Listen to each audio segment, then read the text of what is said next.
Bueno, pues parece que mientras la mayoría brindaba por el Año Nuevo, en los pasillos de Washington se estaba cocinando algo mucho más explosivo. Sí, hoy vamos a analizar un material que, la verdad, dibuja un escenario casi de ciencia ficción. Habla de la detonación silenciosa de lo que la propia fuente llama, y es tremendo, una bomba nuclear diplomática. Exacto. Y que quede claro desde el principio, no estamos ante una filtración más.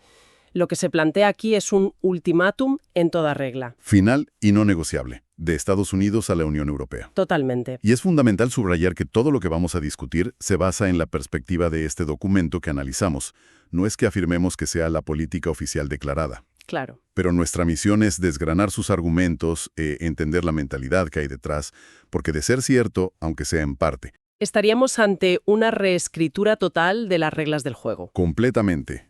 Según esta fuente, la administración estadounidense habría fijado 2026 como fecha límite, y el texto que ha llegado a Bruselas redefine por completo la relación transatlántica. Es que el punto de partida ya es demoledor y nos obliga a plantear una pregunta que hasta hace nada era impensable. A ver, ¿Cómo es posible que la Unión Europea, según esta visión tan radical, haya pasado de ser el aliado estratégico por excelencia a ser clasificada como un riesgo estructural para la civilización occidental? es un giro de 180 grados. Cuesta hasta procesarlo. Vamos a intentar entenderlo. De acuerdo. Empecemos por el principio, que es donde la fuente lanza, el primer torpedo. El cambio de clasificación. Sí, afirma que una nueva directiva de seguridad nacional estadounidense ya no habla de la UE como aliado.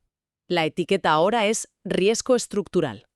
En el mundo de la diplomacia, donde cada coma cuenta, Uf, llamar a tu socio riesgo estructural suena a una declaración de guerra encubierta. totalmente.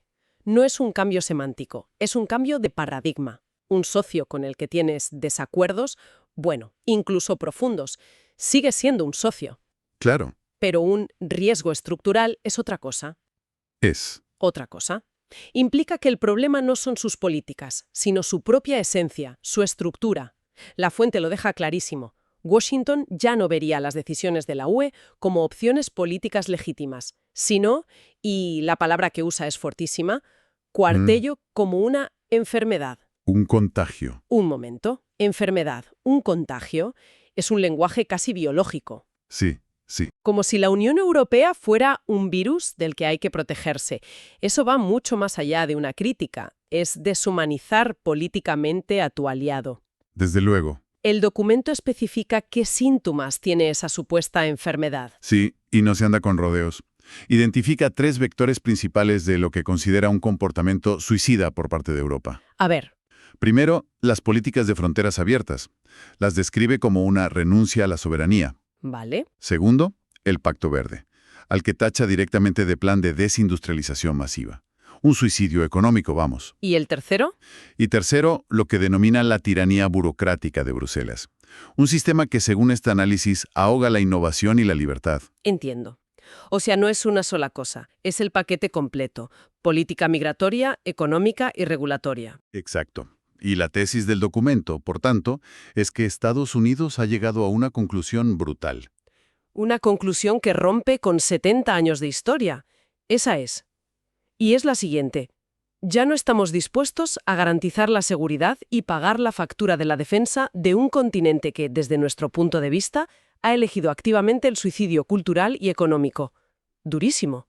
Se acabó la era de la colaboración. La fuente define la nueva era con una frase que es lapidaria. Sométete o colapsa. El mensaje a Bruselas es de una claridad meridiana. Y si hablamos de someterse, parece que el primer campo de batalla donde exigen esa rendición es el digital. Sin duda. El punto más caliente del conflicto, según se desprende del análisis, es la guerra por el control de la información en Internet. Hablemos de esa famosa Ley de Servicios Digitales, la DSA. Claro. Sobre el papel, y así es como Bruselas la vende, la DSA tiene un propósito loable: proteger a los ciudadanos, sobre todo a los menores, de la desinformación, del discurso de odio. Busca poner orden en el salvaje oeste digital. Es la narrativa oficial. Esa es. Una narrativa que suena bastante razonable. ¿Quién podría oponerse a proteger a los niños o a combatir la desinformación? Pero claro, la visión que presenta este documento es otra. Diametralmente opuesta. La fuente afirma que la administración estadounidense no se cree en absoluto esa narrativa. Para nada. ¿Y cómo la ve? Considera la DSA, y cito textualmente, el telón de acero digital más sofisticado jamás creado. Vaya tela. La ve como un aparato de censura masiva diseñado con un único fin: silenciar cualquier tipo de disidencia y proteger a una élite dirigente europea que, según este análisis, no sobreviviría un debate público libre y sin filtros. Aquí es donde la cosa se pone realmente seria, porque una cosa es una disputa regulatoria sobre cómo moderar contenidos. Y otra muy distinta. Exacto. Es que una superpotencia considere tu ley un ataque directo a sus principios fundamentales. El documento eleva el conflicto a un nivel constitucional, ¿no es así? Exacto. Y esto es crucial para entender la gravedad del ultimátum. Washington, según esta fuente, ya no ve la DSA como un asunto interno europeo. Lo ve como algo más. Lo interpreta de dos maneras, y ambas son un casus belli. Primero, como un ataque frontal a la primera enmienda de su Constitución. ¿Por qué? Argumentan que si una empresa estadounidense como Google o Meta se ve obligada por Bruselas a borrar un discurso que es perfectamente legal en Estados Unidos, Claro. la UE está, de facto, legislando sobre la libertad de expresión de ciudadanos estadounidenses. Y eso es una línea roja absoluta para ellos. Entendido. Y la segunda interpretación es puramente económica, me imagino. Una guerra económica en toda regla. Consideran que la DSA es un arma proteccionista diseñada para penalizar y controlar a sus grandes tecnologías, que son las que dominan el mercado. Así que la respuesta que se plantea no es negociar, es... Es una contraofensiva total. Y esta contraofensiva, por lo que leo, se vuelve muy personal y muy fea. El documento habla de una lista negra. Sí, Eso ya no suena a diplomacia, suena a película de espías. suena a una táctica de máxima presión, casi de coerción, diría yo. La información que se detalla es que el Departamento de Estado estaría preparando una lista de sancionados. Y lo increíble es que en esa lista no habría terroristas. Ni capos de la droga, No. sino burócratas y comisarios europeos. Los nombres concretos de quienes impulsan y aplican la DSA. Un momento para que lo procesemos bien. ¿Me estás diciendo que el documento plantea sancionar personalmente a funcionarios de la Comisión Europea? Sí, Como si fueran miembros de un régimen autoritario, congelarles activos, prohibirles viajar a Estados Unidos. eso es exactamente lo que la fuente describe. El mensaje a los individuos en Bruselas es: si obligáis a nuestras empresas a ser la policía del pensamiento, no os trataremos como socios, sino como enemigos de la libertad. Es un intento de romper la baraja, totalmente. De pasar de un debate abstracto entre instituciones a una amenaza directa con nombres y apellidos. La fuente describe un pánico considerable en ciertos despachos, porque de repente el juego ha cambiado. Ya no es una negociación. Es una intimidación. Exacto. Y si la diplomacia no funciona y las amenazas personales tampoco, la siguiente carta suele ser la económica, el golpe en la cartera. Efectivamente. El documento amenaza con una guerra comercial digital sin cuartel si Europa no da marcha atrás. ¿Qué forma tomaría? Pues un arsenal de medidas diseñadas para causar el máximo dolor a la economía digital europea. La fuente detalla varias fases. La primera, Aranceles de represalia masivos sobre cualquier empresa europea del sector tecnológico que opere en Estados Unidos.